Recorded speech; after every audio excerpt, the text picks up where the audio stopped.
Halo teman-teman, di materi ini kita akan bahas tentang teori mutakhir dalam komunikasi organisasi. Nah, kenapa disebut mutakhir? Karena cara kita melihat organisasi sekarang ini itu sudah berubah. Dulu organisasi dianggap sebagai sesuatu yang kaku seperti struktur yang tetap, tapi sekarang organisasi itu lebih dipahami sebagai sesuatu yang hidup, dinamis, dan terus berubah. Dan ada dua teori yang akan kita bahas, yaitu teori Weck dan teori kultural. Kedua teori ini sama-sama melihat bahwa organisasi itu dibentuk oleh manusia, terutama lewat komunikasi dan interaksi sehari-hari. Dan selanjutnya kita masuk ke teori Weck. Menurut Kurt Weck, organisasi ini bukan suatu benda, tapi merupakan sebuah proses. Jadi bukan sesuatu yang diam, tapi sesuatu yang terus terjadi setiap harinya lewat interaksi antar orang. Dan fokus utama dari teori ini adalah yang namanya sense making, atau proses bagaimana kita memahami situasi yang belum jelas. Jadi kalau ada kondisi yang membingungkan, orang-orang dalam organisasi ini akan saling ngobrol, diskusi, tukar pikiran, sampai akhirnya mereka itu punya pemahaman yang sama. Dan dalam teori ini ada 7 karakteristik sense making. Yang pertama itu ada pembentukan identitas diri, yang dimana cara kita memahami situasi yang dipengaruhi oleh siapa kita. Dan yang kedua, kita biasanya baru memahami sesuatu setelah kejadian itu terjadi, dan ini sifatnya biasa itu reflektif. Dan yang ketiga, kita juga ikut menciptakan lingkungan kita sendiri, bukan cuma menerima keadaan.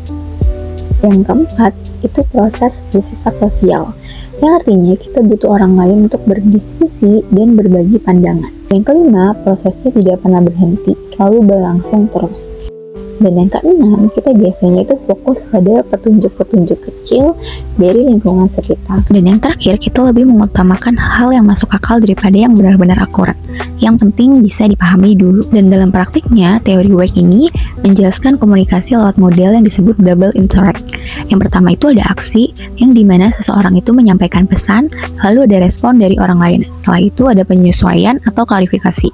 Jadi komunikasi itu bukan satu arah aja, tapi bolak-balik. Dari situ makna dibentuk bersama. Dan contoh studi kasus dari perusahaan seperti Gojek pada saat pandemi, waktu itu penggunaan ojek turun drastis dan situasinya itu tidak jelas. Nah, tim di dalamnya itu mulai saling berbagi data, diskusi, dan mencoba memahami apa yang sebenarnya itu terjadi. Dan dari situ mereka menemukan bahwa layanan makanan itu justru meningkat, yang akhirnya mereka mengubah fokus mereka ke GoFood. Jadi keputusan itu tuh bukan hanya dari atasan, tapi hasil dari proses komunikasi dan pemahaman bersama. Dan sekarang kita masuk ke teori kultural. Kalau tadi teori Weck itu fokus ke proses memahami situasi, teori ini tuh lebih fokus ke budaya dalam organisasinya. Dan setiap organisasi itu pasti punya budaya sendiri yang dimana mempengaruhi cara orang bekerja, berpikir, dan berkomunikasi. Dan menurut Edgar Siens, budaya organisasi itu punya 3 level. Yang level pertama itu ada artefak, yang dimana hal-hal ini bisa langsung kita lihat, misalnya seperti logo, seragam, atau suasana kantor. Dan yang level kedua itu ada nilai-nilai yang dianut. Hal ini tuh seperti prinsip yang dijadikan pedoman, misalnya seperti pelanggan adalah raja. Dan yang level ketiga itu adalah asumsi dasar, dan ini tuh merupakan yang paling dalam karena itu suatu keyakinan yang biasanya itu udah dianggap normal atau jarang dipertanyakan, misalnya cara pandang tentang waktu atau hierarki. Dan contoh dari studi kasus budaya organisasi yang bisa kita lihat itu ada Tokopedia.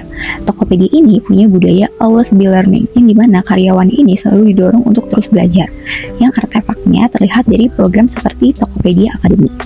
Nilainya adalah bahwa perkembangan pribadi itu penting untuk perusahaan, dan asumsi dasarnya kalau karyawan itu terus belajar, maka inovasi akan muncul, dan budaya ini terus dikomunikasikan lewat berbagai cara, seperti training, meeting, dan kegiatan internal. Dan dalam teori kultural, komunikasi ini juga punya peran penting. Yang pertama itu untuk sosialisasi karyawan baru, yang dimana mereka ini agar memahami budaya perusahaan itu seperti apa. Yang kedua, untuk menyampaikan visi dan misi organisasinya.